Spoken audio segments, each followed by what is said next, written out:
Hey everyone, I'm Matt. I am Desiree. And we're bringing you this week's Rising Tide West Coast Swing Guide. This week on the guide, our series is still focused on two-hand moves.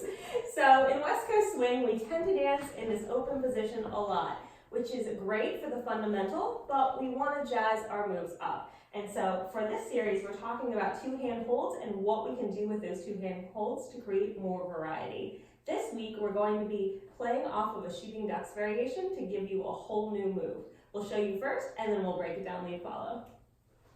1, 2, 3, and 4, 5, and 6, 7, and 8. 1, 2, 3, and 4. Breaking this down for our leaders, the most important part of this pattern is not getting lost in the pattern. There's a lot of switching sides in the slot, and some turning going on in there, and it's easy for leaders to get a little bit disoriented about where we should be going and where we should be connecting to our partner. We start out with our basic shooting duck. Here I'm using a little bit of expansion in my frame to maintain our connection through that outward tonal pressure, even when we're a little bit closer together. This is 3 and 4. From here, 5 and 6, I'm cutting Desiree off both lengthwise and widthwise on the slot. 5 and 6. Here, this feels like an underarm turn into a reverse whip. 7 and 8. Then this feels like just a regular outside turn.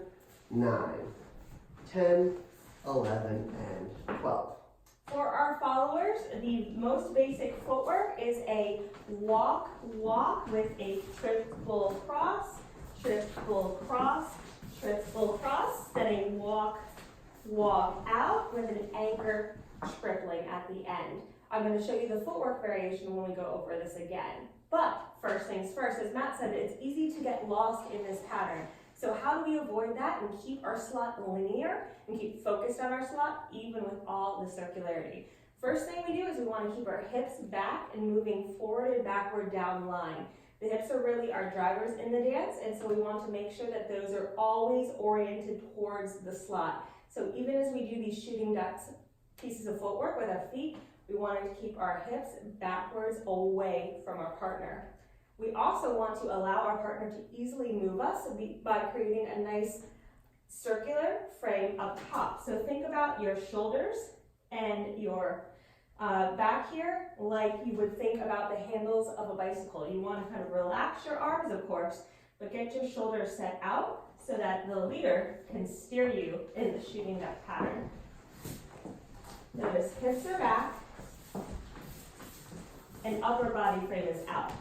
Now, how to get to that footwork variation? As I said, it's a walk, triple step to start. Then on count 4, we're going to sink down onto the right side, ronde out with the left for 5, and we're going to hitch our weight up, take our foot up to the knee, and then on 6, we're going to start with our heel and push off of our right foot onto our left.